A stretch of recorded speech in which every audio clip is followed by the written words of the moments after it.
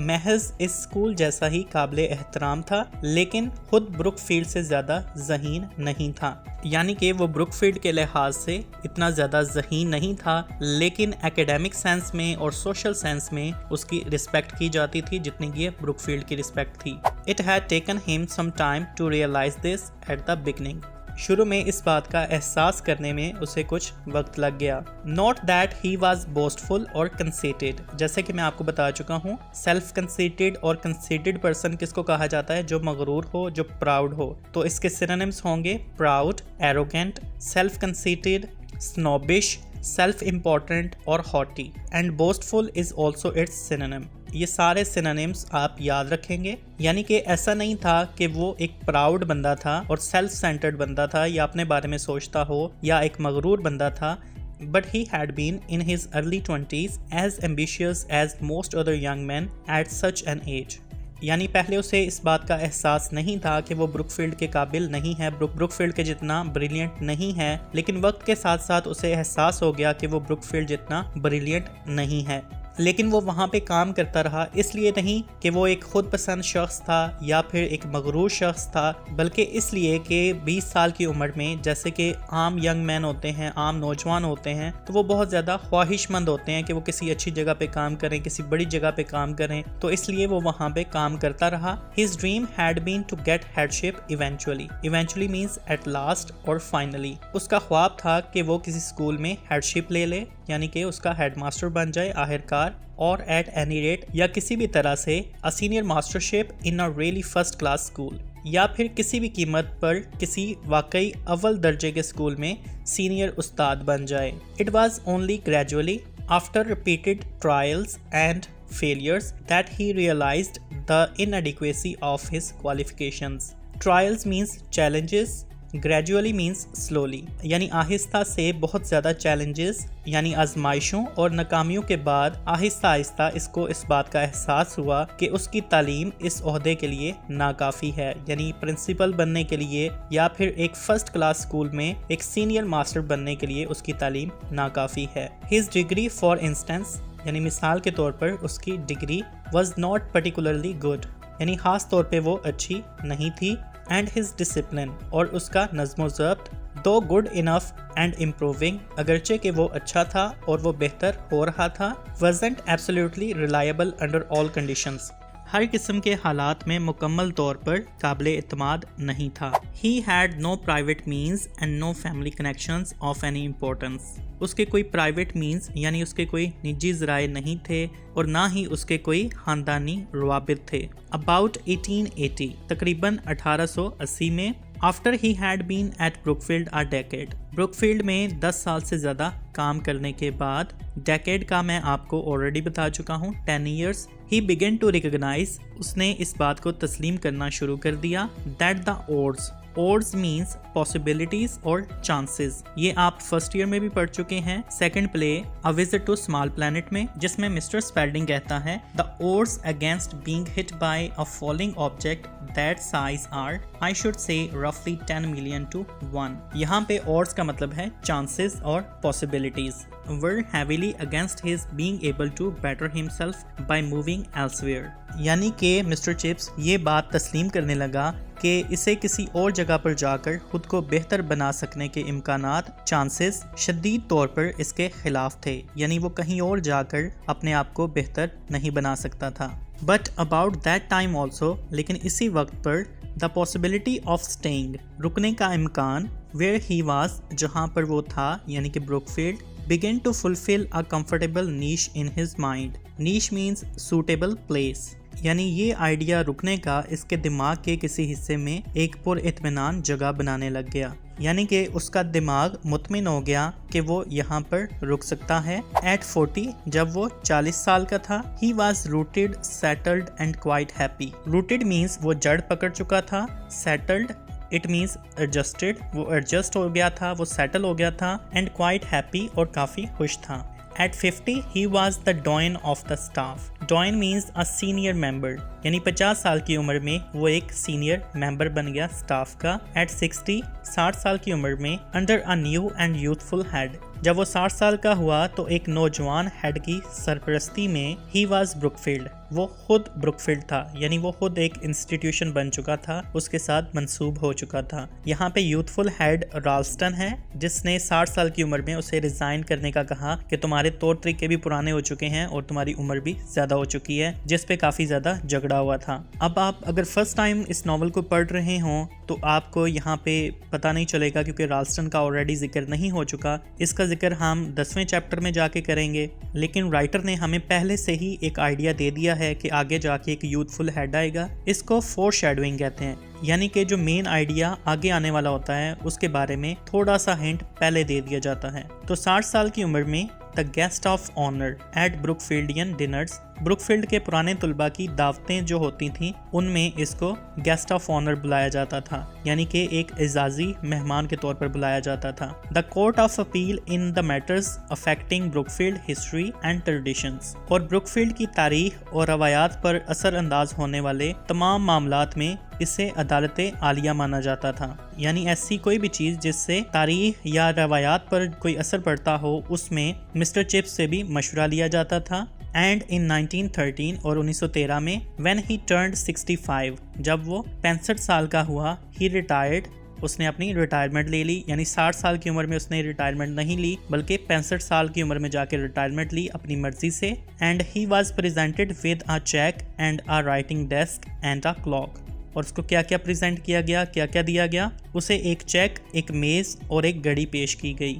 And went across the road to live at Mrs. Wickett's، اور Mrs wicket کے گھر میں رہنے کے لیے سڑک کے دوسرے جانب مسز وکٹ کے گھر چلا گیا۔ A decent career decently closed. 3 cheers for old chips, they all shouted at the uproarious end of term dinner. Career means tenure، یعنی کہ ایک پروفیشنل ٹائم جس میں کوئی بندہ ایک کام کرتا ہے۔ uproarious means noisy، یہ میں آپ کو already بتا چکا ہوں۔ اس کا ایک اور سینونیم بھی آپ یاد رکھ لیں، tumultuous، it also means noisy، یعنی کہ ایک عمدہ پیشہ عمدگی سے اختتام پذیر ہو گیا۔ 3 cheers، 3 cheers کیا ہوتے ہیں کہ اس میں ایک بچہ آواز لگاتا ہے ہپ ہپ اور باقی سارے کہتے ہیں ہرے، تو 3 دفعہ ایسے کہا گیا چپس کے لیے۔ they all shouted، ان سب نے بلند آواز میں کہا۔ اس تعلیمی مدت کے پرشور اختتامی کھانے پر انہوں نے ایسا کیا۔ 3 cheers indeed، یقیناً انہوں نے 3 دفعہ چیئرز کیا۔ but there was more to come، لیکن ابھی کچھ مزید آنا تھا۔ an unguessed epilogue، an encore play to the tragic audience۔ unguessed means unexpected or unseen، یعنی کہ غیر متوقع۔ epilogue means concluding speech and encore means to repeat the performance، Urdu میں اسے کہا جاتا ہے مکرر، یعنی کہ جب آپ ایک دفعہ شعر سنتے ہیں تو آپ کہتے ہیں مکرر، یعنی دوبارہ اس کو ریپیٹ کریں۔ ٹریجک کا مطلب ہے افسردہ، سیڈ، یعنی کہ وہ آڈینس، وہ سامعین جو کہ پہلے سے سیڈ ہوتے تھے، افسردہ ہوتے تھے، ان کے سامنے مسٹر چپس سے تقریر کو دہرانے کی فرمائش کی جاتی تھی۔ Thank you so much for watching this lecture. In the next lecture we are going to study the question answers of this chapter. Take care. Allah Nigeban.